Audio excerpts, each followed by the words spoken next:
بمكان عمل ما بيرحم، اجتمعت 3 أشخاص ليدمروا مستقبل بنت كادولة وشوهوا سمعتها ليجبروها إنها تترك شغلها.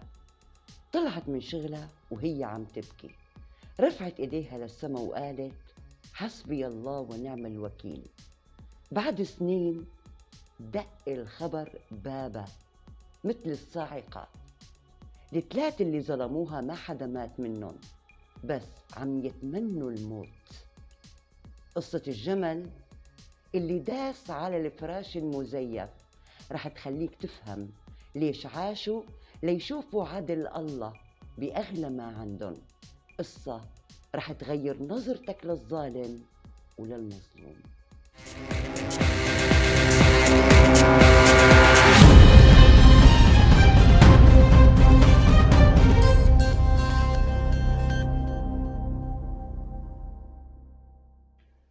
السلام عليكم ورحمة الله وبركاته.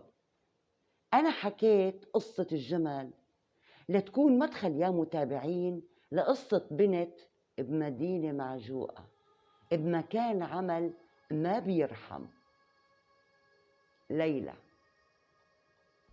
طبعا وكالعادة مع تغيير الأسماء. ليلى بنت طموحة ومجتهدة بتحب شغلها. والله العظيم يا أصدقائي أنا بعرفها كتير منيح لهالبنت. كانت تجي على شغلها قبل الكل، كانت تجي قبل الكل وبتطلع منه آخر وحدة. بس بالشغل كان في 3 أشخاص، 3 أشخاص شياطين بشرية كانوا يؤذوها. بلشوا يكيدولها بقصص صغيرة، بعدين زادوا بالظلم والكذب وتشويه السمعة قدام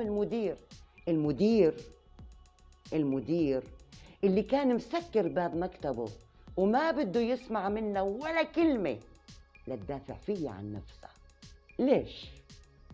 لأنها كانت ما بتحب المايلة ولا المزح، ولا بتعطي وش لا لإله ولا لغيره، ولا بتقعد الساير مثل غيرها، حتى تسببوا بتدمير مستقبلها وأجبروها إنها تترك شغلها اللي حبته. ليلى انقهرت وبكيت كوم دموع وتألمت، بس كانت دائما تقول جملة واحدة، ما كانت أي كلمات، كانت دعاء. هالكلمات كانت دعاء بيصل للسماء كل يوم، وكانت تقول حسبي الله ونعم الوكيل. وهي جملة ما بيقولها غير المظلوم، ما بيقولها إلا اللي فقد الأمل بعدل الأرض ورفع راسه لعدل السماء. مرت الأيام ومرت سنين.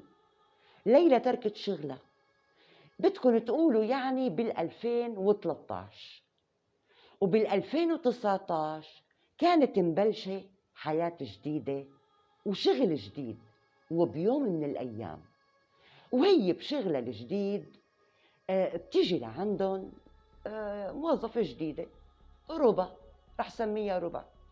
الموظفة الجديدة اسمها ربا، بيتعرفوا على بعض هي وليلى وبصيروا رفقات.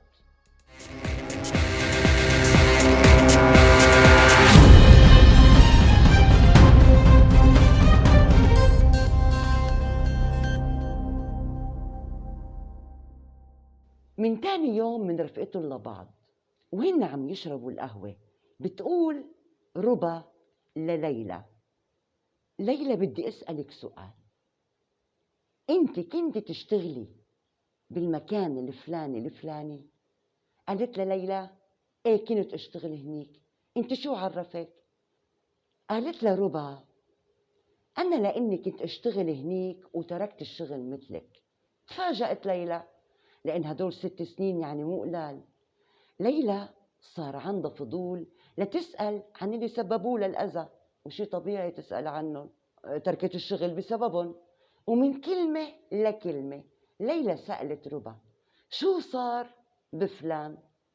قالت له ربا: هذا يا ستي، هذا الفلان مرض مرضى خلته ينام بالفراش المدة منيحة وهلأ حياته جحيم وما في غير عم ينحر لنسلت عافيته سل وفوق كل هاد اتوفى أخوه اللي بحبه كتير.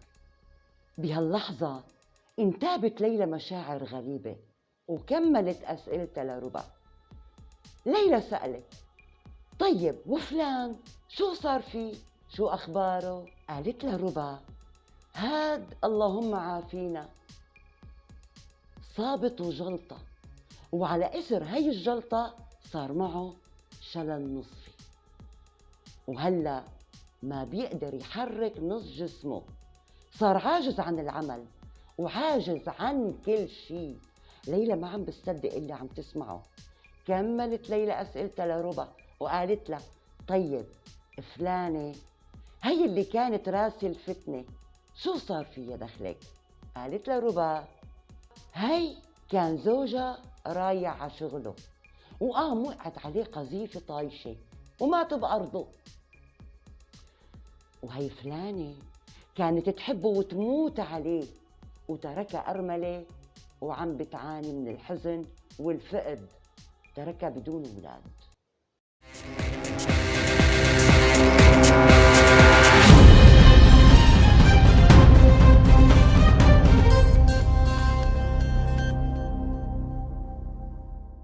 الجمل اللي انظلم يا متابعين انتقم، بعدين مات من القهر.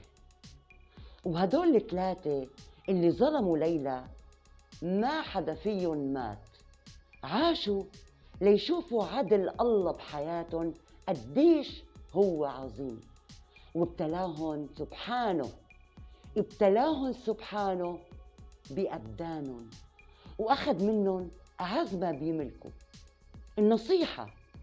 النصيحة اللي بدي أقدمها لكم هي إنه لا تيأسوا من عدل الله، وإذا حدا ظلمكن بس قولوا الجملة اللي قالتها ليلى كل يوم كانت تقولها: حسبي الله ونعم الوكيل. لأنه الله سبحانه وتعالى إذا انتقم حط العبرة بجسد البهايم قبل البشر، وخلى مصير الظالمين عبرة لمن يعتبر. ومن قلبي يا متابعين بدعي لكم إنه الله يحفظكم ويحميكم من الظلم وأهله ويبعد عنكم كل شر. لايك واشتراك وشير للقناة المتواضعة حتى توصلكم الفيديوهات الجديدة. شكرا لاستماعكم، بحبكم كتير كتير كتير. السلام عليكم ورحمة الله.